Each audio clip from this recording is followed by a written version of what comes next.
queridos amigos e amigas, esse é o canal Raciocínios Espíritas e estamos de retorno em mais um vídeo do bloco Psicologia Espírita. O bloco Psicologia Espírita, como já é sabido daqueles que nos acompanham, procura estudar temas de comportamento, temas de saúde mental, temas de ciências comportamentais, de psicologia, fazendo a conexão com as contribuições que a doutrina espírita oferece. Como nós estamos fazendo, estamos ainda conceituando, definindo os temas principais ligados à ciência psicológica, temas esses que serão imprescindíveis para entender determinadas obras, para poder fazer determinadas leituras, para poder compulsar determinados livros, para poder entender determinadas abordagens, especialmente a abordagem que iremos estudar futuramente, a abordagem do espírito Joana de Ângeles, na sua célebre coleção psicológica.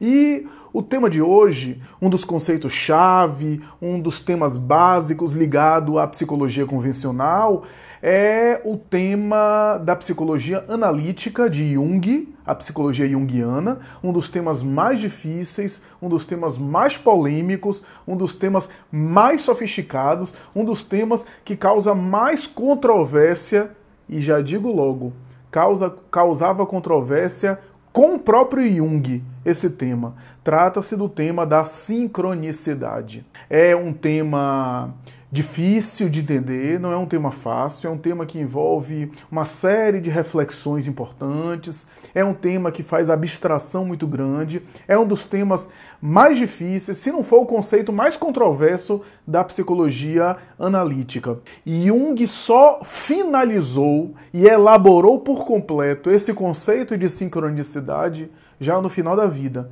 Aos 75 anos foi que Jung completou a obra, uma das obras suas, sobre sincronicidade. Já quando ele era um homem idoso, já em avançada idade, portanto experiente, já mais confortável em falar dessas coisas diante do meio científico, porque não era fácil, né? E era um tema que ao longo da sua vida, Jung de vez em quando se abeirou desse tema para tentar entender, para tentar estudar. Durante muito tempo ele pensou e refletiu e aprofundou o entendimento desse tema, mas só teve coragem de acabar sua teoria a respeito do conceito de sincronicidade já no final da existência. Para ter uma ideia, Jung, que viveu no século XIX, mas atravessou o século XX, ele tentava quantificar algumas experiências suas, né? Célebre, aquele teste de associação de palavras que ele utilizou para tentar experimentalmente, laboratorialmente, empiricamente, demonstrar os efeitos do inconsciente, né? Sobre sincronicidade, na teoria sobre sincronicidade, e tentava também quantificar a experiência da sincronicidade. Fez algumas tentativas a esse respeito, mas foi todas insucesso. Depois ele escreve sobre isso, dizendo que o fenômeno da sincronicidade é um fenômeno que deve ser entendido no sentimento, deve ser sentido, mas não dá para ser compreendido do ponto de vista racional, convencional, porque é um tema que extrapola a cognição convencional. Mais tarde, o Dr. Joseph Banks Rhine, o pai da parapsicologia, quando fez uma série de experiências, tanto qualitativa quanto quantitativa, na área da telepatia, principalmente utilizando as cartas Zollner, né, o baralho Zollner, que ele utilizou muito, isso ficou famoso uma época, né, o baralho Zollner apareceu em filmes de Hollywood para tentar quantificar o nível de acerto, né, daquelas experiências e a probabilidade de acertar através de testes de telepatia, né, pegava as cartas ali e alguém sabia a carta e ficava mentalizando para ver se o outro acertava por pensamento, né. O resultado da pesquisa de Rhine foi excepcional. Alguns acreditam que a tentativa de Rhine de tentar provar empiricamente que a telepatia é a realidade, que extrapolava a probabilidade matemática, aquela quantidade de acertos, né, principalmente com a disposição dos envolvidos em tentar captar telepaticamente, né, e o outro tentar irradiar telepaticamente alguma imagem, alguma mensagem. Alguns acreditam que essa experiência de Rhine, de alguma forma, confirma o conceito de sincronicidade de Carl Gustav Jung. A conclusão de Rhine foi que a disposição do indivíduo para o fenômeno, Ou seja, o interesse dele, a mentalização dele interferia no fenômeno. Isso é interessante porque mais tarde a gente vai ver na teoria de sincronicidade que Jung falaria a mesma coisa. Ele concluiria dizendo que se o indivíduo estivesse disposto, com o olhar perceptivo, com a escuta perceptiva, diante dos eventos sincrônicos ou sincronísticos, como se chama, isso afetaria o próprio fenômeno e a própria experiência. Isso é interessante porque Jung, nessa literatura, nesse escrito, ele antecipa a mecânica quântica. Ele antecipa os fenômenos da física moderna, da física dos infinitamente pequenos, da física quântica, né? Da física do micro e do nano-universo, né?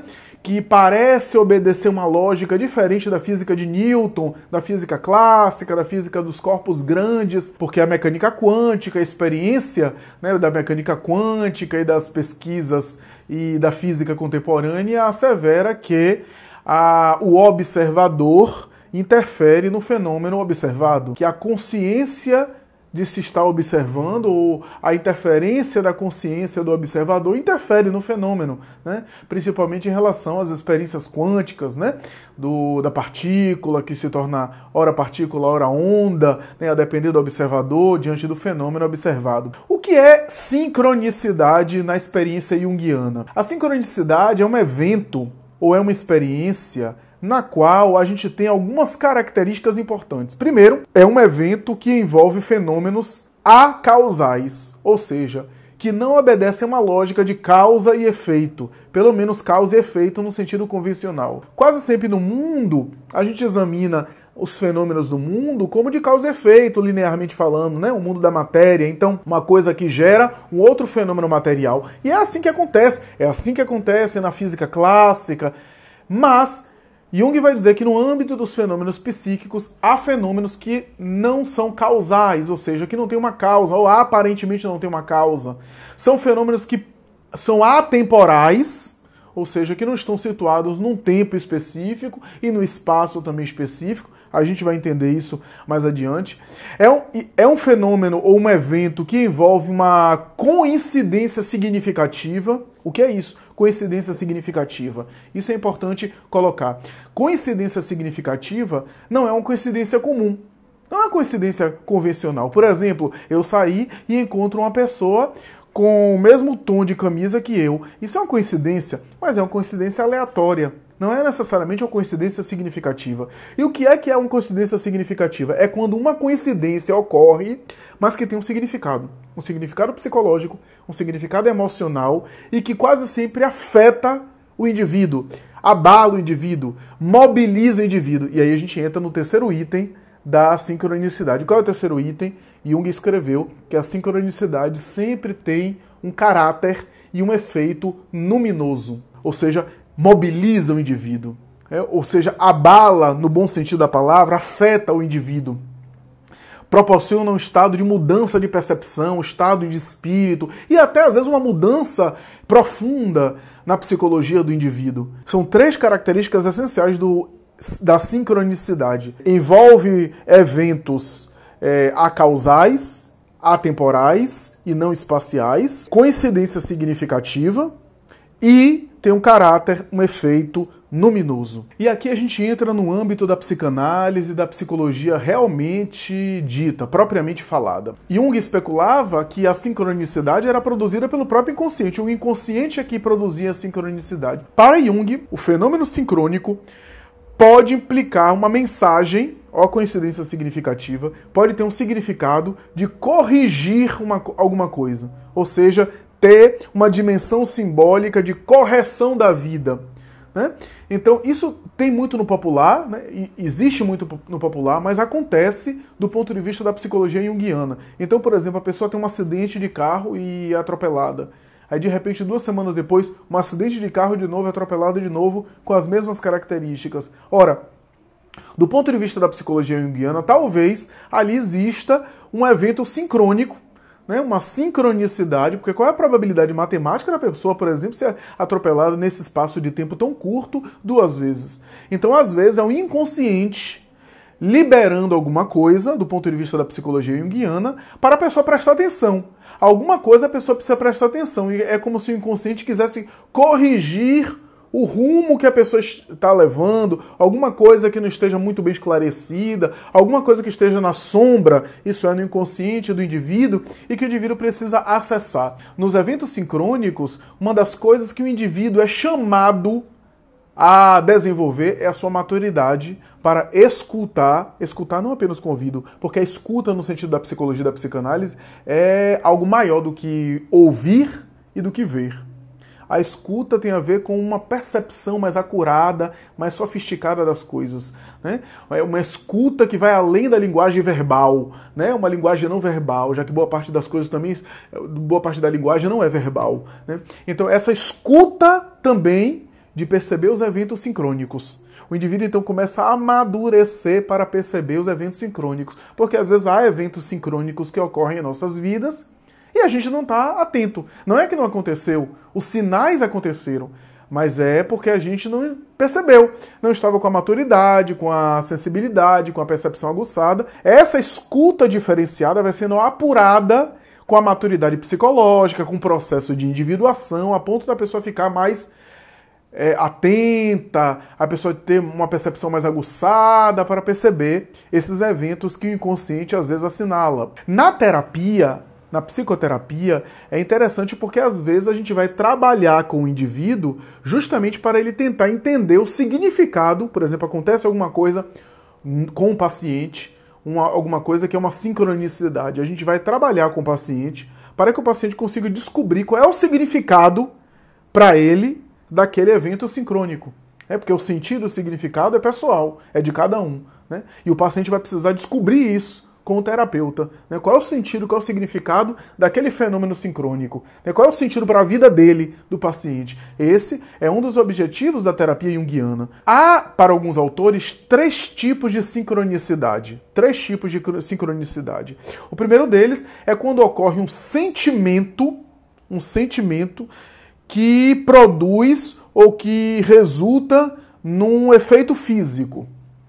Vou dar um exemplo. A pessoa, por exemplo, está pensando numa música, lembrando de uma música que remete a alguma lembrança, essa música, alguma emoção, algum sentimento, e de repente quando ela vai ligar o som do carro, ou vai ligar o rádio, ou vai ligar o som da sua casa, ou vai ligar a televisão, essa música está passando. Mas há também o segundo tipo de sincronicidade, que é um fenômeno de simultaneidade, né, de ocorrências simultâneas. O exemplo mais clássico é quando, por exemplo, eu estou pensando em uma pessoa, lembrei da pessoa, comecei a lembrar da pessoa, recordei da pessoa, e de repente o telefone toca e é a pessoa que está me ligando, né?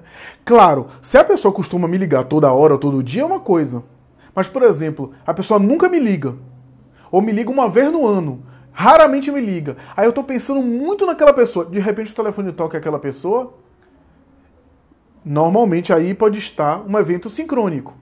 Um evento de sincronicidade. Aí eu pego, etc. Claro que tem a ver com algo significativo. Eu tenho que descobrir se tem algo significativo. Por quê? Porque o significativo é o que afeta a minha vida. Se não afetou a minha vida com nada, é uma simples coincidência. E o terceiro tipo de fenômeno de sincronicidade ocorre de uma maneira em que quase sempre a confirmação, a constatação, a verificação do evento sincrônico acontece a posteriori, acontece depois.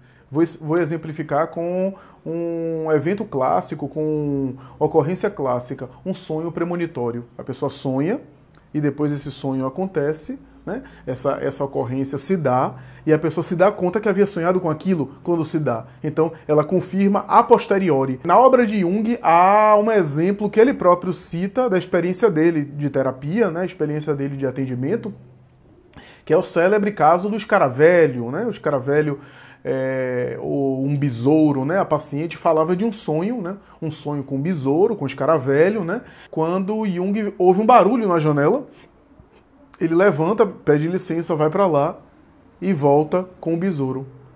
Com o besouro que havia batido na janela. Aí diz para ela, você estava sonhando com isso aqui? E mostra para ela. Aí você vai me dizer, mas qual é a coincidência significativa? A partir daí, a partir dele ter levado o besouro para ela, eles começaram a conversar sobre aquilo e a terapia dela, que parecia travada, ela parece se abrir mais e parece aí a dar um outro rumo na vida dela e a avançar no processo terapêutico dela, a ponto de haver evolução, de haver contribuição, de haver um efeito bastante consistente no processo de tratamento dela. Bom, eu gostaria agora de, antes de concluir com a tese espírita e com o viés espírita, citar aqui alguns exemplos históricos que eu não vi na obra de Jung, mas eu gostaria de citar aqui como exemplo histórico de sincronicidade. O próprio Jung, que era um extraordinário paranormal, vivia fenômenos de sonho premonitório, de déjà vu, de visualizar ou de imaginar uma região e viajar de trem pela Europa para determinados países e quando chegar no país ter a certeza que já conhece as esquinas, os detalhes da localidade do país, né, da região, do local. Então isso é muito interessante, né, como isso aconteceu. E aí ele tentou explicar isso através da teoria da sincronicidade. Mas alguns exemplos históricos, eu tenho certeza que há mais, há muito mais. Mas eu me lembro de 2 exemplos históricos importantes sobre o assunto que eu gostaria aqui de ventilar e de compartilhar. Um deles é muito famoso, que é envolvendo Charles Darwin, o pai do evolucionismo. Muita gente não sabe, mas quando Darwin estava elaborando a sua teoria da evolução natural, evolução das espécies, seleção natural, Alfred Russel Wallace, que era também antropólogo e estudioso, estava chegando às mesmas conclusões e elaborando uma tese bastante semelhante do ponto de vista do evolucionismo e os conceitos afins de Darwin, no mesmo momento que Darwin, sem comunicar-se, sem haver correspondência, sem haver diálogo. Ou seja, a ideia está no ar, olha a coincidência, aspas, significativa, e esses 2 indivíduos, sem travarem contato, estarem, de alguma forma, entrando e acessando uma mesma ideia.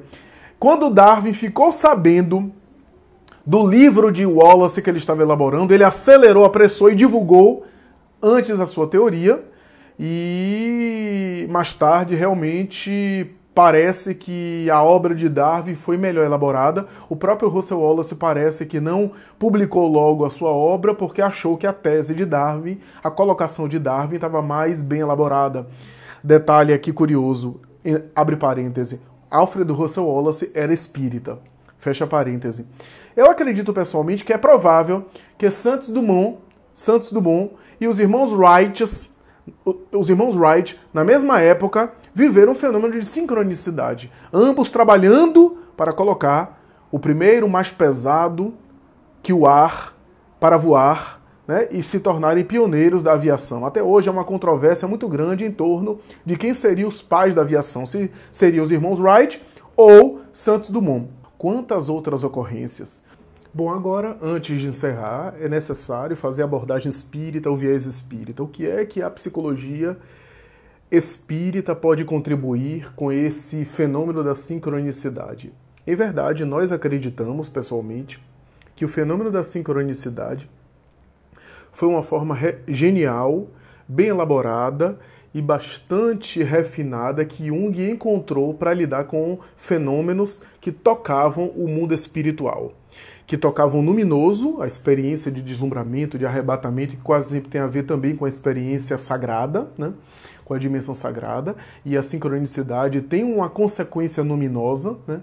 Mas também o fenômeno da sincronicidade, o evento da sincronicidade, toca a dimensão invisível da vida, que é o plano espiritual. Acreditamos que os fenômenos que aconteciam com Jung, ora paranormais, e quando eu me refiro paranormais, estou falando aqui no sentido anímico da palavra, né? Ou seja, o próprio psiquismo em fenômenos anímicos, né? Como também fenômenos mediúnicos, que também são paranormais, mas nem todo fenômeno paranormal é mediúnico, né? Tem fenômenos paranormais que são anímicos e fenômenos paranormais que são mediúnicos. Acredito, pessoalmente, que a sincronicidade era uma forma que Jung encontrou para lidar com esses fenômenos transpessoais, fenômenos que vão além do psiquismo convencional. Por isso, alguns autores acreditam que Jung foi uma espécie de profeta da futura psicologia transpessoal, como se ele tivesse antecipado alguns conceitos da psicologia transpessoal. E não é incoerente pensar dessa forma. Jung realmente tocou no transpessoal. Fenômenos anímicos e fenômenos mediúnicos que acontecem conosco e que têm raízes espirituais, e para Jung tentar elaborar isso, ele colocou dentro do sistema da sincronicidade, tendo como causa o inconsciente. Mas a verdade é que esse inconsciente é o plano espiritual. Por exemplo, a clarividência é um fenômeno que pode ser encontrado e enquadrado na sincronicidade, e é um fenômeno, ora, anímico, o próprio espírito encarnado é que rompe as barreiras do tempo e do espaço e visualiza visão psíquica à distância, ou visão psíquica no tempo, né? Retrocognição, pré-cognição, né?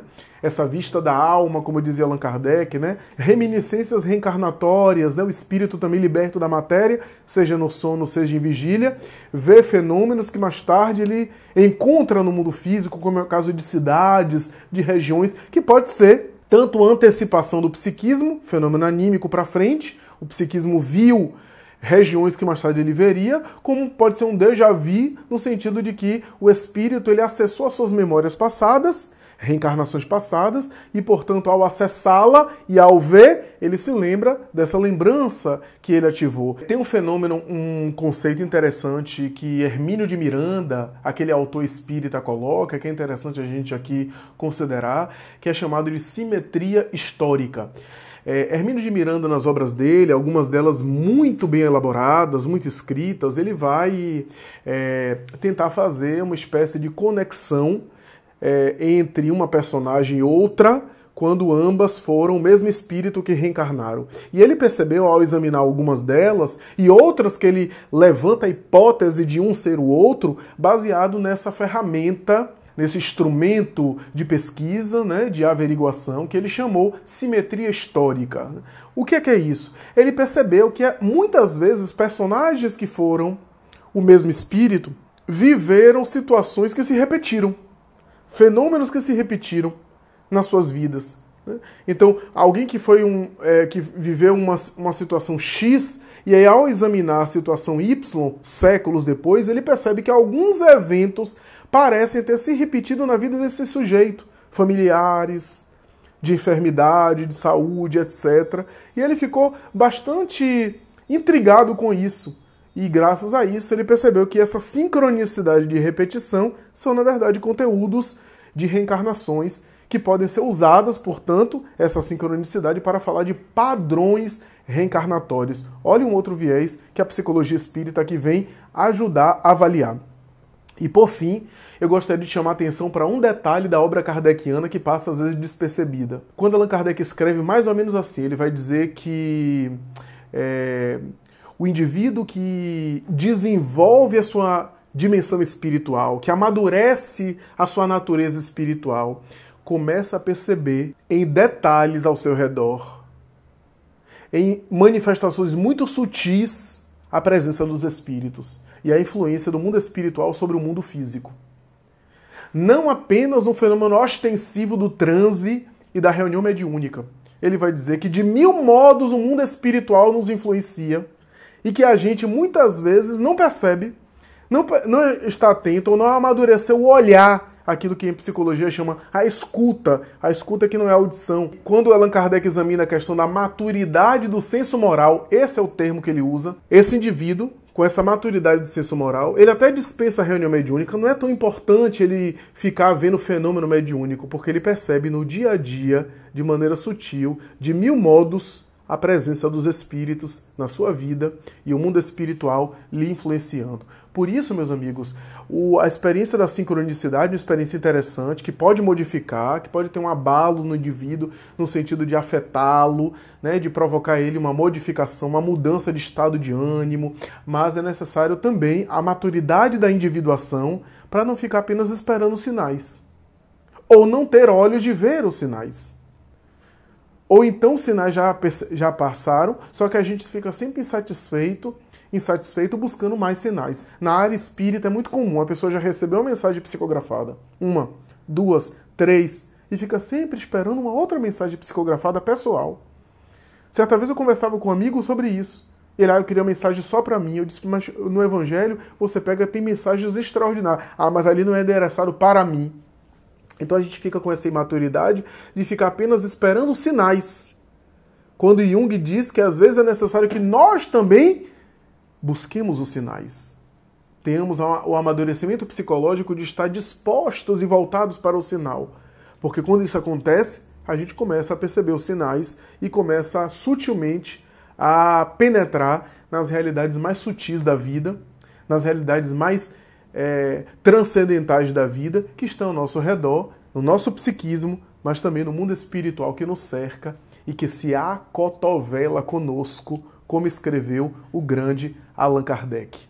Então é isso, essa é a contribuição da psicologia espírita para um conceito clássico da psicologia junguiano. Espero que você tenha gostado, curta o nosso canal, ative aí o sininho, o compartilhar, o curtir, porque isso é muito importante. Quanto mais as pessoas curtem, fazem perfil, se inscrevem no canal, mais esse conteúdo vai sendo divulgado, vai sendo partilhado e, é claro, ganhamos todos nós.